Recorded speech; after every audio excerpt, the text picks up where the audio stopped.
Welcome to another episode Focus on Finance. My name is Shirley Luu. I'm your host. Like always, it's wonderful to see the audience out there. And one of the exciting things for me today is talking to a wonderful business owner. And I tell you, I'm so excited because why this lady, she knows her stuff, being an entrepreneur. And being entrepreneurship is tough, okay? It's not an easy thing out there because, you don't have a guaranteed salary. You don't have a guaranteed payment of any kind. You have to make sure you go out and fishing every day. So speaking of that, I would like to introduce Ms. Gwen Jones. How are you? Welcome. Great. How are you? Fantastic. Well, welcome to the show. Thank you for inviting me. Gwen, I'm sure the audience out there would love to hear a little bit about what your background, what do you do and all that. Hi, I am Gwen Jones, and I have Marketplace Ministry International. It is a television network program.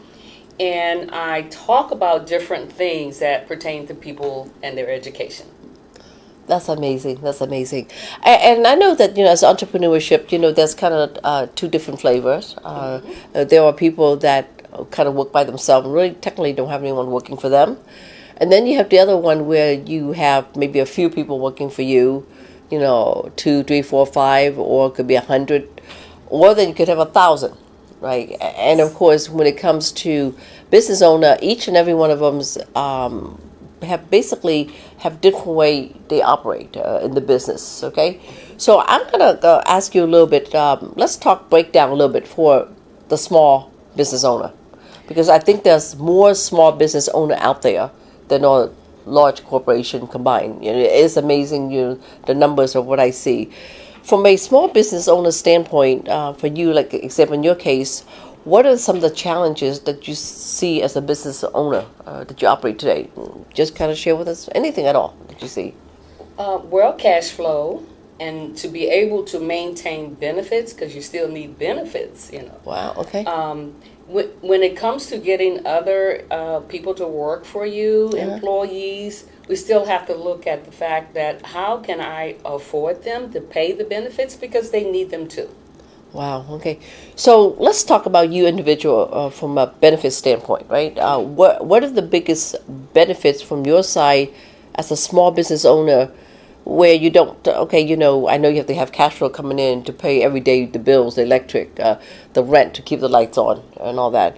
But what are some personal benefits that you personally get or at least should think about? And some people out there, I don't think some company, here's what I hear a lot, a small business owner, all my money go back into my business.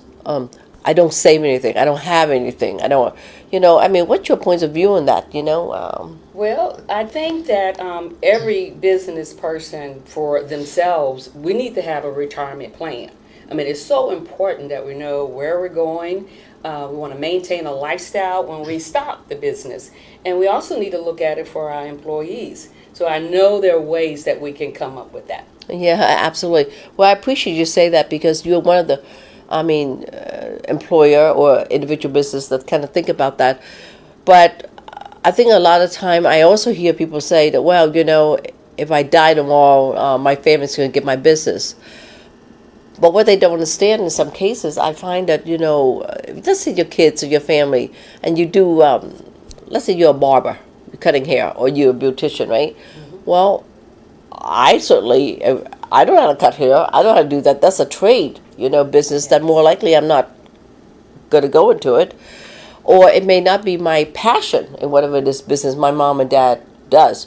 Because I can tell you this, I guarantee for sure, even my business today, my kids do not want to do my business. I know. Yeah. Sad. And so it's kind of catch-22 on that. But you're right about trying to save. And, one of the things, Gwen, the myth, I actually call it, the myth conception about business owner is that, well, if I spent the money to put in retirement some kind of account, therefore I won't have enough money for other business. When they don't understand that sometimes you do get a little deduction write-off, that yes. Yes, there are many write-offs. So if you look at it, first of all, you need a qualified person to work with you to kind of show you what you need and how to, set up your accounts and how to take that money and use it wisely. One of the things I know for myself, we look at what kind of legacy can I leave for my family, for my children? How can I make sure the bills are paid? I don't want to just take all of the money I make and put it back into the business when there's another way this can be rearranged. Absolutely. Can you tell us about that? Yeah, no, I would love to. But before I go into that, I think there's other products that are even available for benefits for employer out there. One of the things is that, by the way, I'm so excited about this because it's going to be on another episode, because this episode probably won't be enough for us to discover about that. Imagine if you are a business owner, did you know that there are plans out there that if you want to contribute to the plan and get a tax deduction write-off to help you and all that, that's available. But how about for those business owners said, you know what, I still want them to have something, but I don't have the money. I could not afford to have it. Did you know there's an account that we could create for those employees that'll benefit that they can use and the employee don't have to contribute? Yes. I realize that. So that's why I like to, you have to have a qualified person like yourself, someone to show you. I remember, like buying a home, for instance. So many people rent, but there's so many write-offs. If you buy a home, your income or what you have to put out is just as low as if you was renting. It's higher than renting. So Right. I think that what you has shown me and able to show others is just awesome. It's awesome. So you can actually put your money in places where you can use it for retirement. Right.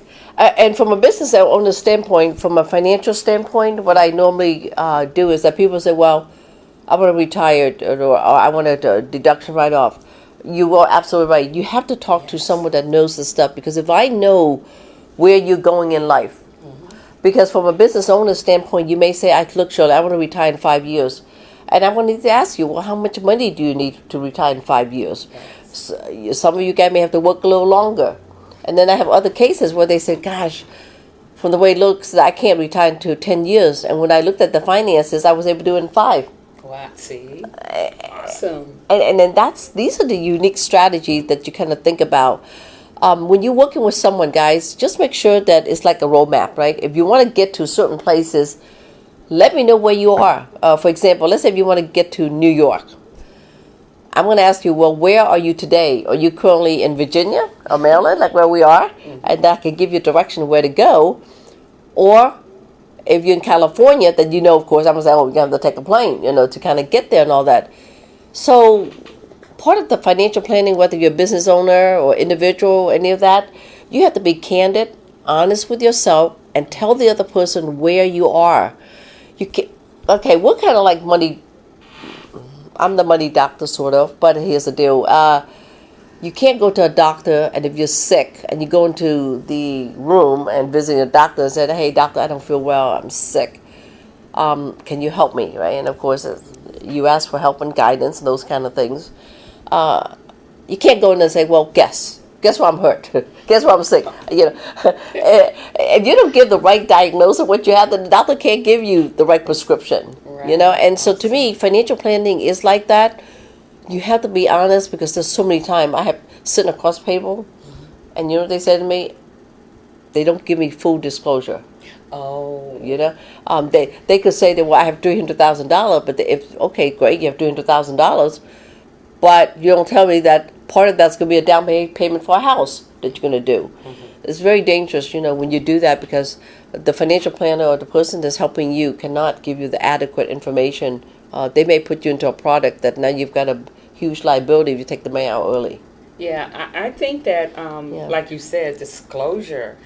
I admit, where, my level is, and out of that, you can help me. And so you've given me suggestions, and absolutely wonderful.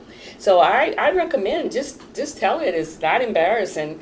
Everyone is at a certain level, and she can work with you at your level, just like she's helping me. Yeah, and I think I appreciate you saying that, because you're right. We're able to meet people at the different level.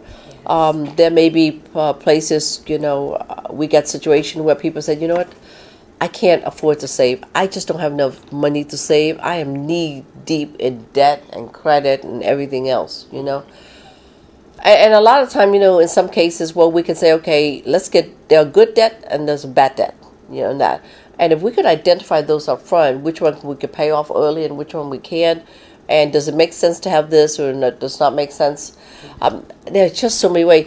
The good news is there are lights at the end of the tunnel if you do something today.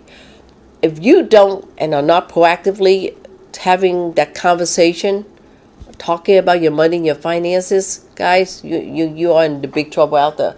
And I can never understand it, even with husband and wives. Everybody's busy running around doing everything else. Yes. Except taking time out when it comes to their money. I think if you show them a picture, if we can get an honest, we need to open up, be honest, and then let her allow you to show you exactly, you show your goals, and then she'll show you how to get there. And also with the help of a CPA, they can also help guide you so that you'll know, okay, well, maybe you can cut back on this and cut back on that. The goal is to have what you need for retirement so you can live that life that you're living right now. That's, very important to me. Gwen, I wish they showed me the pictures. I try to give them, okay, if you don't have a picture, I'll give you a pen and paper, draw the pictures, And that's what I'm hoping, with these kind of education as we're talking out there, that no matter where you are, you could change your life, but you got to start, and sometimes, you have to face the reality, and sometimes the reality you're facing you may not like, but it is the truth, I mean, I see people down there that, want to retire, and this is a typical interesting thing, and you tell me if it's not true. I would sit across a 20-year-old, 25-year-olds telling them to save. And here's what they tell me. I've just gotten started. I just graduated. Got all these debt and bills and all that.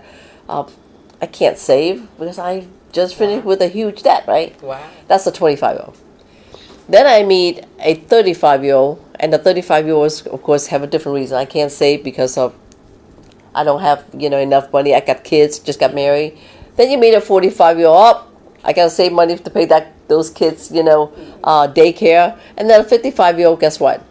I can't save because now I have to pay for college tuition for my kids. And then the 65-year-olds tell me, I wish I would have saved. Yes. Ladies and gentlemen, thank you for tuning in. This is Shirley Luu. You can reach out 703-608-1203. Until next time, can't wait to see you and talk to you again.